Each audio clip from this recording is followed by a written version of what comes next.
Guys সত্যি বলছি এই যে ইউএসএ নেটওয়ার্কে যে সিজন প্রিমিয়ার হতে চলেছে তাতে যে কি ঘাপলা হবে সেটা মানে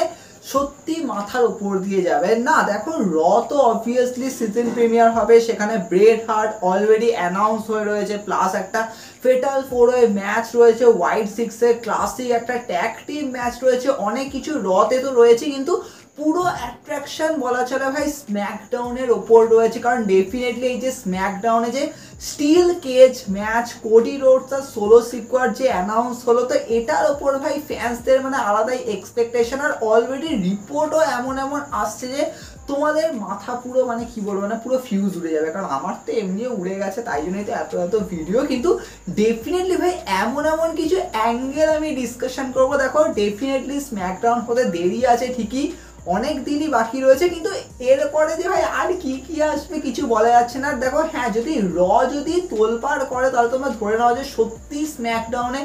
আরো বড় ধামাকা আসতে চলেছে। এবার দেখো ডেফিনেটলি প্রচুর ফ্যান্সরা কথা বলছে যে এই যে Cody Rhodes and Solo Sikoa match, তোমরা জানো যে এর আগে কিন্তু একটা স্ম্যাকডাউনে হয়েছিল, সেখানে তোমাদের মনে আছে জ্যাক অফ ফাটু এসেছিল, তারপরে যখন সামার স্ল্যামে হলো তো তখন রোমেন রেন্স আসলো, তখন এবার আবার যখন স্ম্যাকডাউনে হচ্ছে তাহলে এবার কে আসবে। তো প্রচুর ফ্যাশন এখানে অনেক অনেক এমন এক্সপেকটেশন রাখছি, ইভেন আমিও এটাকে নিয়ে আগে ডিসকাশন করেছি, কিন্তু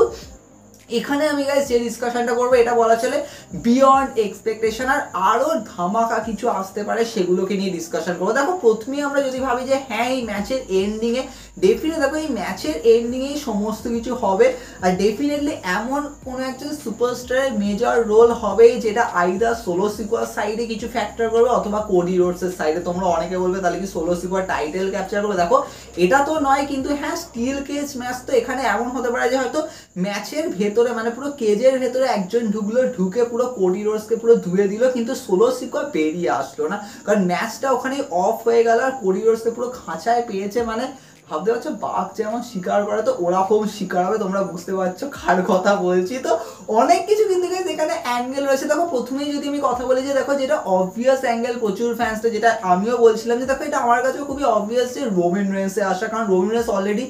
সামার স্ল্যামে এসেছিল, আমরা যেরকম দেখেছিলাম যে হ্যাঁ সেই সময় রোমেন রেন্স পজ করেছিল, তাহলে কি এখানেও এরকম হবে যে হ্যাঁ যে মুহূর্তে পুরো ব্লাড লাইনে মেম্বাররা পুরো ঘিরে ধরবে, মানে জ্যাক অফ ফাটু টামাটঙ্গা টাঙ্গালা পুরো স্টিল কেজের সাইডে থাকবে, হয়তো চেয়ার ফিয়ার ভেতরে ঢোকানোর চেষ্টা করবে, ইভেন হয়তো এই কেজের দরজা খোলার চেষ্টা করবে যাতে সোলো সিকোয়ার বেরিয়ে আসতে পারে। তো সেই মুহূর্তে আমরা দেখবো যে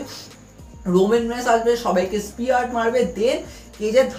কেজের দরজা এমন ধাক্কা মারবে সোলো সিকোয়ার মাথায় লাগবে, কোডি রোডসের তিনটে ক্রস রোড পড়বে, অ্যান্ড দেন 1 2 3 পিন করবে। তো এখান দিয়ে কোডি রোডস রিটার্ন করে নিল, আর অবভিয়াসলি রোমেন রেন্স বাইরে হাসছে এরকম ব্যাপার। তো এটা তো খুবই অবভিয়াস মনে হচ্ছে না। এবার দেখো আমি অলরেডি বললাম যে দেখো রোমেন রেন্সকে অবভিয়াসলি যেহেতু অ্যানাউন্স করেছে ইউএসএ নেটওয়ার্ক যে হ্যাঁ রোমেন রেন্স থাকবেই, তো আমার হচ্ছে রোমেন রেন্সের কোনো একটা প্রোমো থাকতে পারে, তো সেটাই নিয়ে আমি ডিসকাশন করেছি রোমেন রেন্স আর কোডি রোডসের কোনো প্রোমো থাকতে পারে। কিন্তু রোমেন রেন্স যদি অ্যানাউন্সই থাকে তাহলে সারপ্রাইজটা কে ফিল করবে। তাহলে দেখো এখন প্রত্যেকে বলছে ভাই সব থেকে বেশি দরকার যাকে তাহলে কি সে আসবে, সেটা হচ্ছে গেছে আমাদের জিমি উসো। দেখো জিমি উসোর এই মুহূর্তে কিন্তু থাকাটা খুব দরকার। এখন যদি জিমি উসো না আসে তাহলে কিন্তু ওই অ্যাটেনশনটা আর আসবে না। দেখো এটা আমি আগেও বলছিলাম, দেখো রোমেন রেন্স এসছিল ঠিক আছে ওই সামার স্ল্যামের বিগার মোমেন্ট বিল্ড করার জন্য, অসুবিধা নেই ঠিক আছে, চলো ক্রিটিসিজম তো অনেকেই বলছে যে ভাই রোমেন রেন্স কেন এত তাড়াতাড়ি এসছে, এটা ওয়েস্ট করা হয়েছে এই রোমেন রেন্সের মোমেন্টটাই। কিন্তু আমার মনে হয় যে হ্যাঁ রোমেন রেন্স এসছে যখন ঠিক আছে, তো এখন রোমেন রেন্সকে একটুখানি অফ রাখো, বা রাখলেও রাখো ওরকম অত স্টোরি লাইনে এঙ্গেজ রেখো না, কিন্তু হ্যাঁ জিমি উসোর সাথে এঙ্গেজ করো। সেক্ষেত্রে রোমেন রেন্সের সাইডে একটা নাম্বারস গেম ম্যাটার করার জন্য জিমি উসো তো থাকবে, যদিও দুজনই তো, বাট ডেফিনেটলি ভাই 2 থেকে 4 হয়ে যাবে আমরা সবাই জানি। তো সেক্ষেত্রে জিমি উসোর এখানে থাকাটা খুব দরকার। সেক্ষেত্রে আমরা দেখবো যে জিমি উসোই এখানে আসবে, জিমি উসো আবার সেই হুডি পরে আসবে যেমন সামার স্ল্যামে আগের বছর এসেছিল, যে উসোকে কস করেছিল, তো সেরকমই হুডি পরে আসবে, আর এখানে হুডি থেকে বেরোবে Jimmy Uso, Jimmy Uso super game মেরে দেবে সোলো সিকোয়াকে, সোলো সিকোয়ার কেস থেকে বেরোতে পারলো না, ভেতরে ঢুকে গেল, সেখানে ক্রস রোড পড়লো। তো এখান দিয়ে জিমি উসোর অ্যাঙ্গেলটা আসবে, জিমি উসো কোডি রোডসে ফেস টু ফেস, আর জিমি উসো যে সোলো সিকোয়ার এগেনস্ট যাবে, তো এখান দিয়ে একটা আইডিয়া মানে অবভিয়াসলি একটা স্টোরি লাইন বিল্ড হবে। আমার মনে হয় যে হ্যাঁ সেক্ষেত্রে জিমি উসো সোলো সিকোয়ার ম্যাচটাই কি তাহলে ব্যাড ব্লাডে যাবে, নাকি Roman Reigns Jimmy Uso and Solo Sikoa জ্যাক অফ ফাটুর ম্যাচটা ব্যাড ব্লাডে যাবে, সেটাও একটা ফ্যাক্টর। তবে এখানে আমরা সমস্ত কিছু কিন্তু ব্লাড লাইনের উপর বেস করে ডিসকাশন করবো। এমন নয় যে আমি পুরো আউটসাইড একটা অ্যাঙ্গেল কথা বলবো, যেমন আমি অলরেডি এটাকে নিয়ে ডিসকাস করছিলাম যে হোয়াটএভার হয়তো এমন হলো যে কোনো সুপারস্টার হয়তো ব্লাড লাইনের অ্যাঙ্গেলে আসলোই না, হতে পারে guys Randy Orton and Kevin Owens চলে আসলো, সেখান থেকে আমরা দেখলাম যে হ্যাঁ দুজন মিলে কোডি রোডসকে কিছুভাবে বাঁচিয়ে তো দিল, কোডি রোডস টাইটেলও রিটেন করে নিল, কিন্তু তারপরে রেন্ডি অর্টন কোডি রোডসকে আর কেউ মারলো, কিন্তু ওটা কিন্তু ব্লাড লাইন স্টোরি লাইনে কিন্তু মেজর পোর্শনে থাকলো না, পুরো একদম আউটসাইড ফ্যাক্টর হয়ে গেল। দেখো সেটাও একটা অ্যাঙ্গেল হতে পারে, কিন্তু আমি যদি পুরো ব্লাড লাইনের দিক দিয়ে দেখি যে হ্যাঁ এমন কিছু হবে যেটা ফ্যাক্টর করবে, সেক্ষেত্রে তোমরা অনেকে বলবে গাইস একটা নাম হতে পারে, কারণ যেহেতু এটা সিজন প্রিমিয়ার তো ডব্লিউডব্লিউই চাইবে যে প্রচুর বড় অ্যাটেনশন রাখতে, তাহলে কি আমরা জন সিনাকে আসতে দেবো? তোমরা অনেকে বলবে ভাই জন সিনা আবার কি কাজ? তো অনেকটা এরকম যেমন রাসেলমেনিয়া হয়েছিল, তোমরা সবাই জানো যে রাসেলমেনিয়া যখন সেই সোলোসিকো অ্যাটাক করতে এসেছিল, সমাজ পাইক মেরে দিয়েছিল, তারপরে জন সিনা এসেছিল সোলোসিকোকে মেরেছিল, তো তাহলে কি জন সিনা সোলোসিকোর একটা আবার কানেকশন বিল্ড করার জন্য, মানে কোনো ম্যাচের কথা বলছি না, কিন্তু জন সিনা জাস্ট আসবে কোডি রোডসের সাইডে থাকবে আর কোডি রোডসকে অ্যাটেনশন দেওয়ার জন্য, কারণ যেহেতু সিজন প্রিমিয়ার তো এখানে এরকমই দেখা হবে যে গাইস কোডি রোডসের সাইডে জন সিনা আবার থাকবে, তো এখান দিয়ে জন সিনা জাস্ট আসলো সবাইকে পেটালো, ইভেন শুধু জন সিনা নয়, হয়তো আমরা পুরো একটা পুরো মানে কি বলবো মানে পুরো গ্রুপ দেখতে পেলাম যে হ্যাঁ ওদিক দিয়ে কেভিন ওয়ান্স রেন্ডি অর্টন তো আসলো, তার সাথে জন সিনাও ঢুকলো, সেক্ষেত্রে রোমান রেন্সকে আমরা দেখতে পাচ্ছি না, জিমি উসোকেও দেখতে পাচ্ছি না, সেক্ষেত্রে তোমরা অনেকে বলবে যে এটা প্রচুর খারাপ হলো, কারণ যাদের দরকার স্টোরি লাইনে এঙ্গেজ হওয়া তাদেরকে দেখছি না, কিন্তু জন সিনা কেন আসলো? কিন্তু এটাও একটা ব্যাপার যে জন সিনাকে শুধুমাত্রই অ্যাটেনশন দেওয়ার জন্য, কারণ তোমরা বুঝতে পারছো ভাই এই স্টিল কেজ ম্যাচটা কিন্তু অনেক কিছু কিন্তু ফ্যাক্টর করবে, যে এখানে অনেক ইন্টারফারেন্স থাকবে, আউটসাইড তো থাকবেই, ভেতরে কে ঢুকবে সেটা একটা বড় প্রশ্ন, কিন্তু জন সিনার গাইস এখানে একটা চান্স হতে পারে। এরপরে গাইস যার নাম তুলবো তোমরা অনেকে বলবে যে এর কিভাবে অ্যাঙ্গেল হচ্ছে, কিন্তু হ্যাঁ একটা মানুষ মানে হাল্ক হগান বলেছে নাকি যে রোমান রেন্সের সাইডে যদি কেউ থাকতে পারে তাহলে ইনি থাকতে পারে, আর ইনি guarantee next year world champion হবেই হবে। এখন অনেক বড় কথা বলে দিয়েছে, আগে এনাকে তো দেখি, তো সেটা হচ্ছে গাইস আমাদের লোগান পল। এবার তোমরা ভাই মাথা গরম হবে, ভাই লোগান পলকে অলরেডি এবছর দেখলাম কোডি রোডসের এগেনস্টে গেল, নর্মালি লোগান পলকে আমরা ব্লাড লাইনের এগেনস্টে স্টোরি লাইন দেখেছিলাম যে হ্যাঁ লোগান পল আর রোমান রেন্সের সেই ক্রাউন জুয়েলের ম্যাচ, তো লোগান পলের এখানে কি সিন দেখো, এটা হতে পারে, দেখো এটা আমি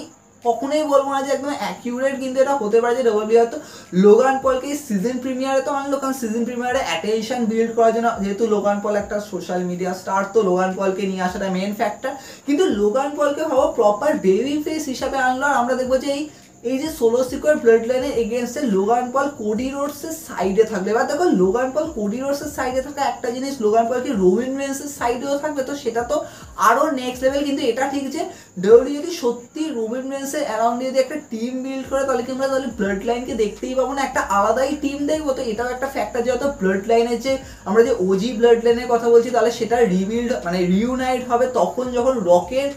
অ্যারাউন্ডে ব্লাড লাইন তৈরি হবে ওদিক দিয়ে, সেটা আদারওয়াইজ এখন আমরা দেখবো যে রোমান রেন্সের সাইডে কোনো এমন এমন সুপারস্টার রয়েছে যাদের সাথে রোমান রেন্সের এর আগে রাইভেলরি ছিল, তারাই রোমান রেন্সের সাইডে থাকছে, তারা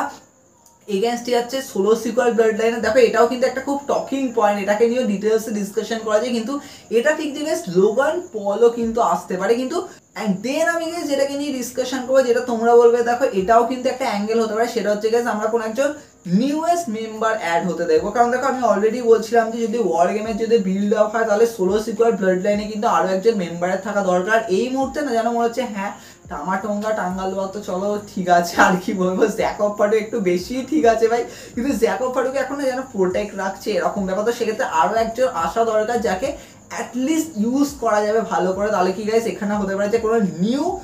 মেম্বার আসলো, সেক্ষেত্রে তোমরা অনেকে বলবে জিলা ভাটু, কারণ জিলা ভাটু জ্যাকব ফাডু তো ভাই তখন থেকেই রুমার্স আসছিল, ইভেন অনেকে বলবে হিকুলিও, কারণ হিকুলিও টামাটোঙ্গা টাঙ্গালুয়ার একটা কোনো ট্রায়ও বিল্ড করার চেষ্টা করছে, দেখো এটা একটা ফ্যাক্টর, প্লাস হিকুলিওর যে হাইটটা রয়েছে সেটা একটা হিউজ একটা ইম্প্যাক্ট ফেলতে পারে। দেখো এটাও কিন্তু একটা ফ্যাক্টর যে হ্যাঁ রোমান রেন্সের সামনে একটা বড় থ্রেট হিসাবে হিকুলিওকে আনা হবে, তো সেটার একটা অ্যাঙ্গেল যে হয়তো রোমান রেন্স জ্যাকব ফাডুর সাথে তো আর ম্যাচ খেলতে পারবে, কারণ জ্যাকব ফাডুকে স্ট্রং রাখছে, তো সেক্ষেত্রে রোমান রেন্স আর হিকুলিওর ম্যাচই হয়ে গেল, যে ভাবো হিকুলিওর ওই হাইটটা রোমান রেন্সের সামনে মানে একটা আলাদাই ফিল, অনেকটা রোমান রেন্স আর ব্রন স্ট্রোম্যানের ম্যাচের মতো বলতে পারো। তো এটাও কিন্তু একটা অ্যাঙ্গেল হতে পারে। তাই জন্য এটা হতে পারে যে হ্যাঁ কোডি রোডস সোলো সিকুয়ার ম্যাচটা এন্ড হলে হয়তো হিকুলিও আসলো, পুরো স্টিল কেজকে পুরো ভেঙে দিল, মানে পুরো সামনের একটা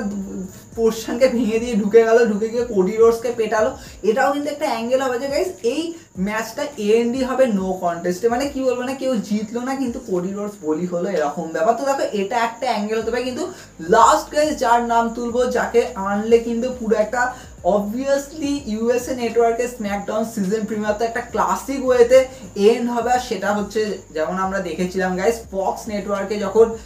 স্ম্যাকডাউন ফার্স্ট প্রিমিয়ার হয়েছিল তখন আমরা দেখেছিলাম গাইস রকের আসা। তাহলে কি এখানে রক আসতে পারে? দেখো রককে নিয়ে নাকি রিসেন্ট রিপোর্ট হচ্ছে নাকি 1-1.5 মাসের মধ্যে নাকি রক অ্যাপিয়ার করবে, রকের কোনো একটা মেজর স্টোরি লাইনের বিল্ড আপ সেট হবে। বা দেখো এটা একটা ফ্যাক্টর হতে পারে যে রক হয়তো ওয়ার গেমের আগে আগে আসবে, কিন্তু রক ওয়ার গেমে কমপ্লিট করবে সেটা হতেও পারে, আমি না বলবো না যদি ডব্লিউডব্লিউ এরকম প্ল্যান করে দেয়, কিন্তু স্টিল আমার জন্য মনে হচ্ছে ওয়ার গেমের হয়তো সূত্রপাতটা রককে দিয়ে করবে। আর রক এই যে মানে কি বলবো মানে এই যে সোলো সিকুয়ার ব্লাড লাইন আর রবিন রেন্সের সাইডটাকে হয়তো বিল্ড আপের জন্য কিছু একটা অ্যাঙ্গেল করবে, রক আসবে, রক রবিন রেন্সকে বলবে যে তোরা কেন ফ্যামিলির মধ্যে লড়াই করছিস, এরকম একটা ব্যাপার। তো এখান দিয়ে রক কি কিছু একটা সেগমেন্ট নিয়ে আসবে, দেখো এটাও একটা ফ্যাক্টর। কিন্তু যদি আমরা এই ম্যাচের দিকে দেখি তাহলে রক কি এখানে কিছু একটা করতে পারে? দেখো রকের যদি এখানে সাডেনলি আসা সোলো সিকুয়ার কোডি রোডসের পুরো ম্যাচে রক সাডেনলি ঢুকে কোডি রোডসকে পুরো কেজের মধ্যে পেটালো, শুধু কেজের মধ্যে পেটালো তাই নয়, আমরা পুরো সোলো সিকুয়ার, টামাটোঙ্গা, টাঙ্গালোয়া, জ্যাকব ফাটু অ্যান্ড রক সবাই মিলে আমরা দেবো গাইস কোডি রোডসকে পেটালো। তাহলে কিন্তু এটা একটা মানে ভাবতে পারছি এটা মানে একটা আলাদাই স্টেটমেন্ট বিল হবে। আমার মনে হয় যে এটাও কিন্তু একটা অ্যাঙ্গেল হতে পারে এখান দিকে। তাহলে স্ম্যাকডাউন লিড করবে সার্ভাইভার সিরিজ ওয়ার গেমসের স্টোরি লাইনকে। দেখো সত্যি বলতে এই স্ম্যাকডাউনে সিজন প্রিমিয়ারটা মানে সত্যি মাথার চুল ছিঁড়ে দেবে সিরিয়াসলি, এমন এমন কিছু অ্যাঙ্গেল রয়েছে। তবে তোমাদের কি মনে হয়? আমি জানি তোমরা অনেকে বলবে দেখো রক পারফেক্ট চয়েস হবে, কিন্তু এটাও ঠিক যে রককে কি এখন আনবে? দেখো অনেক কিছু জিমি উসো থাকতে পারে, রবিন রেন্স থাকতে পারে, জন সিনা, লোগান পলের অ্যাঙ্গেলটাকে আমি সাইডেই রাখছি, ইভেন নিউ মেম্বার অনেক কিছু আসতে পারে। তবে এখন দেখার বিষয় গাইস কে আসবে, সত্যি আসবে তো নাকি কেউ আসলোই না এরকমই অ্যাঙ্গেল হয়ে গেল না? এটা মনে হয় যে ভাই ট্রিপল এইচ অ্যাটলিস্ট এই মুহূর্তে কিছু না কিছু করবে, কারণ আমরা অপেক্ষা থাকি এরকমই হয়ে যায়, কিন্তু লাস্টে গিয়ে হয়তো দেখতে পাই ফাইনালি আসলো, যেমন রোমান রেন্স এসেছিল সামার স্ল্যামে। তো এবারে তো কিছু হবে, তবে আমরাও অনেক ডিসকাশন করবো, দেখা হবে নেক্সট এপিসোডে।